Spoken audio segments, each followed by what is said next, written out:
নমস্কাৰ বন্ধু বান্ধৱীসকল আপোনালোক সকলোকে পুনৰবাৰ স্বাগতম জনাইছোঁ Assam job news story YouTube চেনেলৰ অন্য এটা জব ইনফৰ্মেটিভ ভিডিঅ'লৈ। তো বন্ধু বান্ধৱীসকল পুনৰ আপোনালোকৰ বাবে ভাল খবৰ আহি পৰিছে। পুনৰ অসম চৰকাৰৰ তৰফৰ পৰা ভেকেঞ্চিৰ নটিফিকেশ্যন আহিছে। জিলা ন্যায়ালয়ৰ তৰফৰ পৰা ভেকেঞ্চিৰ নটিফিকেশ্যন প্ৰকাশ কৰা হৈছে। গ্ৰেড 3 গ্ৰেড 4 পদৰ ভেকেঞ্চি আছে, য'ত আপোনালোকৰ পিয়ন চকীদাৰ কেৰাণী সহায়ক পদ মুকলি কৰা হৈছে।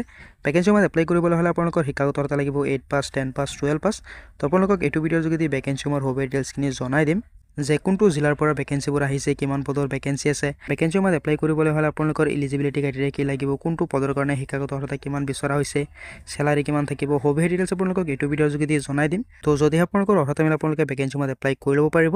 গতিকে আপোনালোকে ভিডিঅ'টো প্ৰথমৰ পৰা শেষলৈকে চাই থাকিব, অলপ স্কিপ নকৰাকৈ।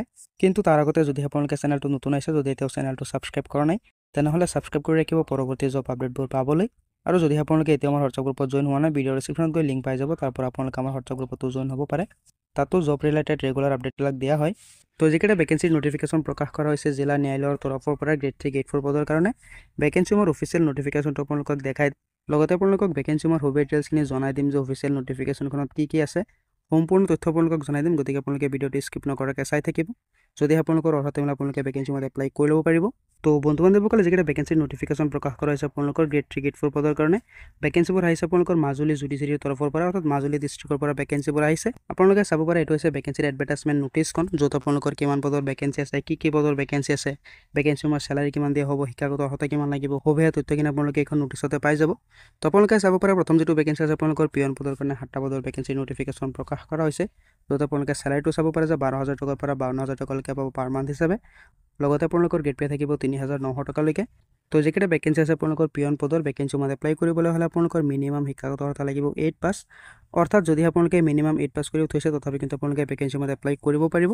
তো কেটেগৰী আছে আপোনালোকে নাম্বাৰ অফ ভেকেঞ্চিবোৰ চাব পাৰে যে আনৰিজাৰ্ভৰ কাৰণে আছে 4টা পদৰ ভেকেঞ্চি, OBC MOBC কেণ্ডাৰ্ছৰ কাৰণে আছে 2টা পদৰ ভেকেঞ্চি, আৰু ST প্লেনৰ কাৰণে আছে 1টা পদৰ ভেকেঞ্চি। টোটেল আপোনালোকৰ 7টা পদৰ ভেকেঞ্চি নটিফিকেশ্যন প্ৰকাশ কৰা হৈছে পিয়ন পদৰ কাৰণে।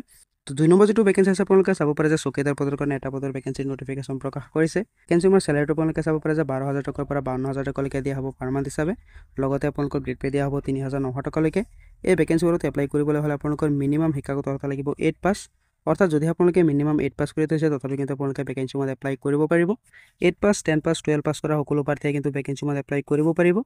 অৰ্থাৎ 8 পাছৰ পৰা আৰম্ভ কৰি হায়াৰ ছেকেণ্ডেৰী পাছ কৰা সকলো প্ৰাৰ্থীয়ে কিন্তু ভেকেঞ্চি মত এপ্লাই কৰিব পাৰিব। তো যদি আপোনালোকৰ অৰ্হতা মিলে, যদি আপোনালোকে ইচ্ছুক হয়, তেনেহ'লে ভেকেঞ্চি মত এপ্লাই কৰি ল'ব পাৰে। যিহেতু গ্ৰেড 3 গ্ৰেড 4 পদৰ ভেকেঞ্চি হয়, অসম চৰকাৰৰ আণ্ডাৰতে মাজুলী জুডিচিয়াৰীৰ তৰফৰ পৰা ভেকেঞ্চিবোৰ আহিছে। ভেকেঞ্চিৰ এলিজিবিলিটি ক্ৰাইটেৰিয়াটো আপোনালোকে চাব পাৰে কি এলিজিবিলিটি ক্ৰাইটেৰিয়া থাকিব ভেকেঞ্চিৰ কাৰণে। ইণ্ডিয়াৰ কেণ্ডিডেটছ হ'ব লাগিব, লগতে আপোনালোকৰ মিনিমাম শিক্ষাগত অৰ্হতা থাকিব লাগিব 8 পাছ, মেক্সিমাম শিক্ষাগত অৰ্হতা থাকিব আপোনালোকৰ হায়াৰ ছেকেণ্ডেৰী পাছ। ভেকেঞ্চিৰ এজ লিমিট আপোনালোকে চাব পাৰে যে 18 বছৰ বয়সৰ পৰা 40 বছৰ বয়সৰ সকলো প্ৰাৰ্থীয়ে এপ্লাই কৰিব পাৰিব। লগতে আপোনালোকে ভেকেঞ্চিৰ কাৰণে এজ ৰিলেক্সেশ্যনো পাই যাব। SC কেণ্ডাৰ্ছৰ কাৰণে আছে 5 বছৰ, OBC MOBC কেণ্ডাৰ্ছৰ কাৰণে আছে 3 বছৰৰ এজ ৰিলেক্সেশ্যন। তো ভেকেঞ্চিৰ মতে আপোনালোকে কেনেধৰণে এপ্লাই কৰিব তাৰ সবিশেষ ডিটেইলছখিনি দিয়া হৈ আছে। তো আপোনালোকে ভেকেঞ্চিৰ মতে এপ্লাই কৰিবৰ বাবে এটা এপ্লিকেশ্যন ফৰ্ম ডাউনলোড কৰিব লাগিব। তো ফৰ্মটো মই ভিডিঅ' ডেছক্ৰিপশ্যনত দি দিম, তাৰ পৰা আপোনালোকে ডাউনলোড কৰিব পাৰে।